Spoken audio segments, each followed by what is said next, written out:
పేరేంటి? స్వాతి మేడం. ఏ క్లాస్ చదువుతున్నావు? 7th C madam. Okay. ఇక్కడ మామూలుగా ప్రైవేట్కి నువ్వు రోజు వస్తావు కదా, ప్రైవేట్కి రావడం వల్ల లాభం ఏంటి?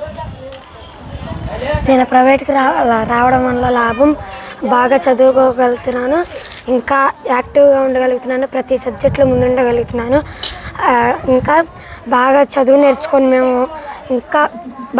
నేర్చుకొని ఈ ట్యూషన్లో పెట్టిన నుంచి మేము బాగా చదువుకొని ఇంకా ప్రతి దాంట్లో యాక్టివ్గా ఉండగలుగుతున్నాము. ఒకవేళ ప్రైవేట్ లేకపోతే మీ పరిస్థితి ఎలా ఉండేది?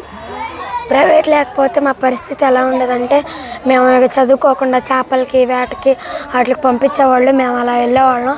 ఇప్పుడు చదువు పెట్టిన నుంచి మేము బాగా చదువుకోగలుగుతున్నాము. చదువు లేకుండా మేము ఎట్లా డ్రైనేజీలు అమ్మటి తిరిగేవాళ్ళం. మేము చదువుకునే నుంచి మేము చక్కగా నీట్గా ఉండడం నేర్చుకున్నాము.